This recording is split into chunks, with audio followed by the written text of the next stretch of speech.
Assalamualaikum warahmatullahi wabarakatuh. Kami dari kelompok Red and Mouse Hacks.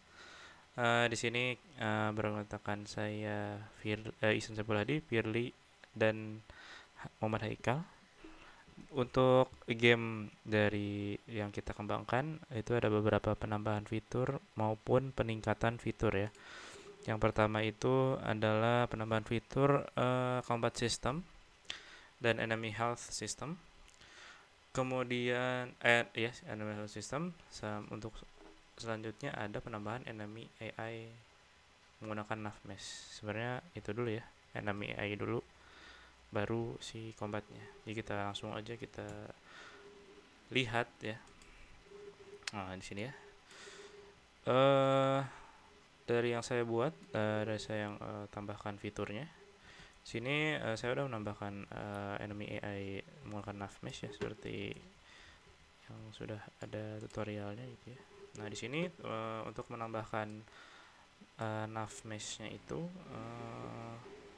kita perlu menambahkan library nav mesh di hierarki di sini ya. Nah di sini, nah area nav mesh ini adalah area yang akan dijelajahi oleh si enemy-nya.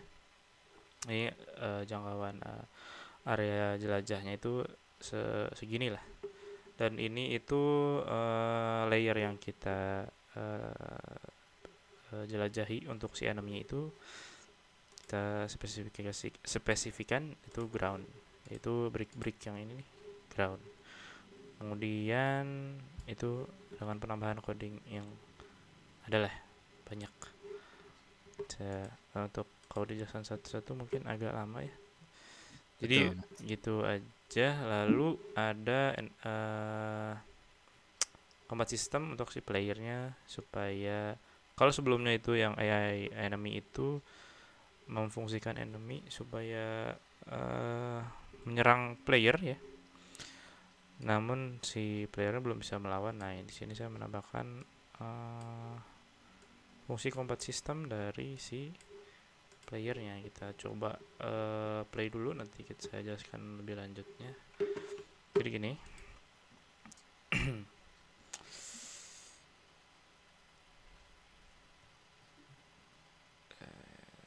Sebentar ya, mungkin nah ini sebentar. Nah ini adalah fungsi dari si AI nav mesh-nya, jadi dia ngikutin tuh. Kalau kita dihajar juga tuh, ini kita mendapatkan damage. Nah di sini ketika kita lawan sekali, nah lihat, bisa dilihat health system si enemy-nya itu berkurang tuh, HP barnya ya. Kita tonjok lagi terus, nah itu matinya baru di destroy aja si game objeknya, mungkin seperti itu. Nah saya jelaskan sedikit untuk combat sistemnya aja ya. Jadi di combat system yang saya buat itu jadi seperti ini ya. Di enemy-nya ya kita bisa lihat, saya gunakan sedikit sebenarnya. Ini aja. Kita sebelumnya kita dibuat dulu si sistem darahnya untuk si ininya, dan diimplementasikan menggunakan slider yang ada di atas itu tuh, di atas enemy-nya itu pakai slider yang ditaruh di canvas. Nah di sini teman-teman bisa lihat nah sini saya menambahkan ini. Ini adalah fungsi on trigger stay, yaitu ketika collider lain yang terdapat pada yang diam atau masuk ya ke, bukan masuk sih sebenarnya, yang sudah masuk pada collider enemy-nya, itu kita fungsikan seperti ini. Jadi ketika yang masuk, yang diam di collider kita itu adalah game object yang bertag player, dan uh, input mouse-nya adalah klik kiri gitu ya, maka si darah kita berkurang, darah enemy ya di sini dalam halnya berkurang 3 float. Yang kita lihat di sini bahwa si darahnya itu sekitar 20 ya. Mungkin seperti itu ya untuk si combat systemnya. Seperti itu mungkin, Pirli saya kembalikan lagi nih ke Oh, Pirli. siap, siap, siap. Apakah ada? Sudah? Ya sudah dulu 1 dan 2 oleh saya tadi. Oh, oke. Mungkin dilanjutkan oleh saya. Selanjutnya itu ada penambahan fitur buat inventory weapon, armor, dan juga equipment-nya. Ditampilkan dulu nih ya. Iya, Oh ya, saya stop ya, dulu. stop dulu dong. Tuh, Bentar ya. sebentar. Sebentar, saya masuk ke Pirli. Nah, sudah ada Mas Isan. Ya, ada. Bentar ya, saya atur dulu si spotlightnya nih. Bentar. Nah, mantap. Nah, udah. Udah. Langsung ke Unity boleh atau Oh, siap, dijelaskan boleh, nanti? boleh. Ya, jadi untuk yang pertama itu ada penambahan fitur inventory untuk weapon, armor, dan juga equipment. Langsung saja ke inventory, ke Unity-nya. Yang pertama tentunya harus membuat dulu untuk kanvas dari si inventory-nya, karena nanti ketika kita ngeklik memasukkan inputan tab, maka si inventory ini akan muncul, dan juga ketika tab lagi inventory ini akan mati gitu atau akan di-hide. Nah, untuk membuat inventory ini ada beberapa yang di antaranya diatur di sini, yaitu di Game Manager. Di Game Manager itu ada inventory. Nah, inventory ini untuk menyimpan nanti si item-item yang kita ambil, dan juga selain itu untuk menyimpan kita bisa mengatur gitu banyaknya atau maksimal dari si inventory itu mau berapa. Di sini saya mencontohkan space dari si inventory-nya itu 12.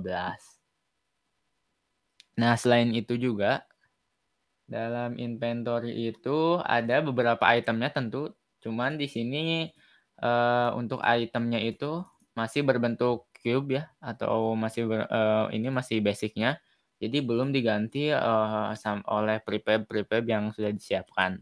Tapi nextnya akan diganti dengan prefab. Ini untuk itemnya. Di dalam item ini terdapat item pick up. Ini kita lihat item pick up.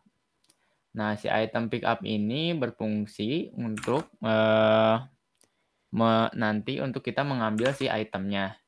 Di sini itu ada public operate interact. Interact ini itu diambil dari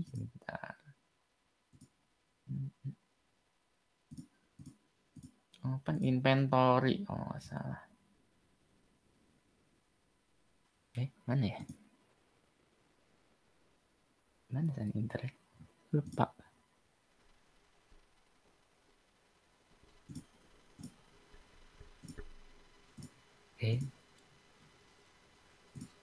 Sebentar, gimana ya?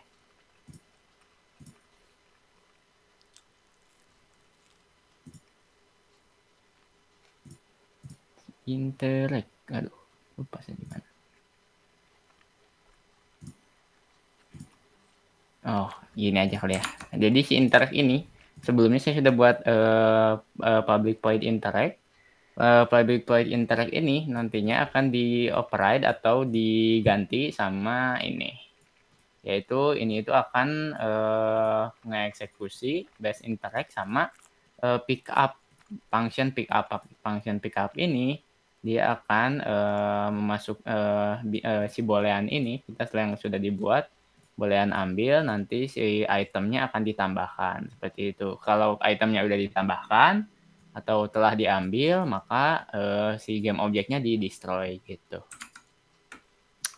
Jadi sambil simulasi aja kali ya, Mas Isan. Supaya terlihat untuk Boleh. pengambilan itemnya. Nah, ini salah satu contohnya ketika kita mendekat. Mendekat itu dengan ada radiusnya, sudah di-set. Dia akan mengambil memasukkan itemnya ke inventory. Kita klik tab. Nah, si itemnya itu masuk ke sini, ke inventory.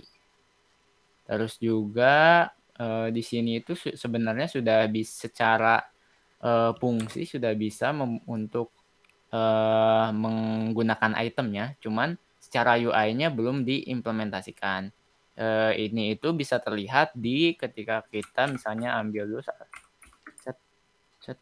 Kita ambil tiga-tiganya. Lalu kita klik yang game manager ini, ini di bawah ada equipment manager. Equipment manager ini untuk mengatur equipment apa saja yang digunakan. Jadi kita tab, kita misalnya pilih sword.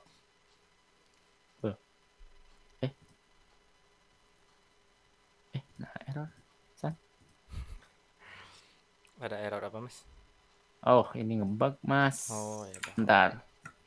Kayaknya saya ada yang salah di sebelumnya. Di ini, Mas. Saya dalam salah ini, Mas. Ini kita ini dulu ya.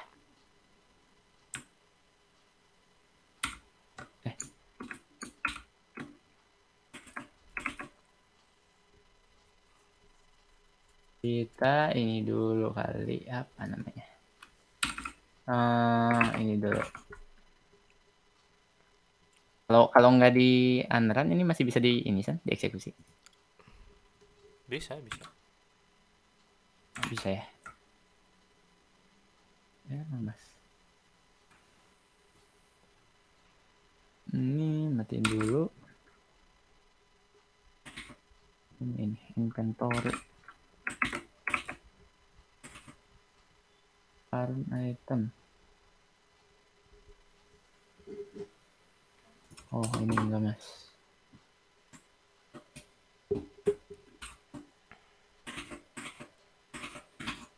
Nah, coba ya. Error. Apa nih? Yang bawah tuh. Nah. Oh, ini ya.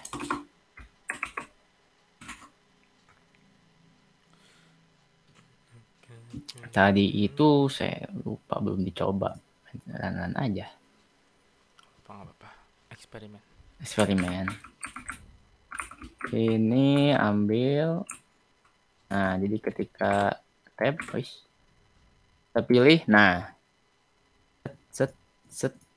Di equipment manager ini, ketika kita masuk ke mode debug, itu kita lihat current equipment yang digunakan itu ada 6. Ada 6, yaitu diantaranya ada helm, terus ada juga buat body, ada buat leg, buat sword, terus nanti ini buat bow, dan juga buat kaki. Ini itu dari mana? Dari equipment manager. Nah, dari sini. Mas, kalau liatin codingnya agak di zoom, Mas. Oh, sorry, Mas. Nah, dari yang tadi itu dari sini didapatnya. Jadi udah dibuat equipment slotnya beberapa, ada head, body, text. Nah, itu paling Mas untuk equipment. Betul. Mungkin lanjut ke yang pemilihan karakter ya, Mas. Yap. Pemilihan karakter itu kita save dulu aja. Ada di scene main menu. Nah, mungkin ini agak ini langsung saja kali San ya? Ya, langsung aja, Mas. Sama yang lainnya, tapi sebentar. Ini tentangnya lupa saya. Langsung saja dengan yang lainnya. Yang ini penambahan load game di sini sudah ada untuk continue dan sudah bisa digunakan. Bisa kita coba continue. Nah, dia akan nge-load karakter yang sebelumnya kita gunakan. Tetapi di sini masih ada beberapa kekurangan, yaitu diantaranya dia belum nge-load waktu dan juga save file jika kita sudah menyelesaikan stage-stage yang ada di map. Seperti itu kekurangannya. Terus juga untuk about di sini sudah tersedia. Untuk halaman about di sini sudah ada untuk penjelasan dari nama tim dan juga objektifnya sudah ada. Terus untuk penjelasan dari controllernya sudah disediakan di about ini. Nah, lanjut mungkin kita mute aja audionya ke new game. Nah, di sini ada sedikit penambahan yang tadi disinggung mungkin. Jadi ketika kita memilih satu karakter, di sini sudah terdapat animasi dari karakter tersebut. Ini sudah dianimasikan untuk ketiga karakter tersebut. Misalnya kita pilih yang kedua, ya seperti itu. Mungkin ini dari penambahan, load game, dan juga about pada menu utama. Mungkin selanjutnya itu ada penambahan point of view. Nah, ini tuh point of view. Sebelumnya itu masih satu perspektif, yaitu dari RTS seperti ini. Nah, ada penambahan atau pengembangan. Jadi ini menjadi dua point of view. Ini kita pilih salah satu. Nah, ini misalnya. Nah, ini. Aduh, ngelag. Itu sama saya aja. Ntar itu kayaknya salah. Oh, Penempatan yaudah. itunya. Penempatannya ini masih salah. Maaf. Saya coba Boleh demoin didemokan. aja. Iya. Masih untuk yang ini. Mas saya berhentinya. Oke. Coba. Untuk yang perspektif dua kamera itu, untuk penambahannya di sini ya teman-teman. Nah, itu jadi seperti ini. Ketika untuk mengganti kameranya, kamera view-nya bisa dengan mengklik V ya. Nah, ini dia untuk mengganti point of view dari ya, sedikit gandeng ya. Nah, di sini V lagi. Ntar gini. Ini itu ya untuk yang kamera itu.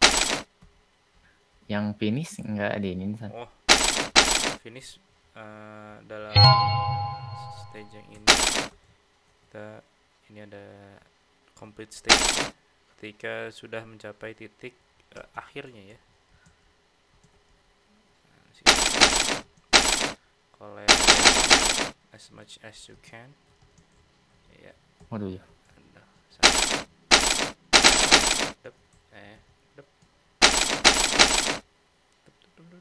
Nah, di sini ada ada complete stage dari game yang sudah dibuat ya. Iya, maaf. Nah, di sini terlihat ada berapa koin yang kita collect atau kita kumpulkan atau kita dapatkan dan berapa waktu yang dibutuhkan untuk menyelesaikan stage ini. Gitu. Terus sih. Itu seperti itu untuk pengembangannya. Lalu ya seperti itu aja mungkin ya. Perubahan atau peningkatan fitur yang sudah kita tambahkan ya. Mungkin sekian ya. Ya, Itu aja. Jika ada kesalahan ya. Terima kasih. Kami undur diri. Assalamualaikum warahmatullahi wabarakatuh. Waalaikumsalam.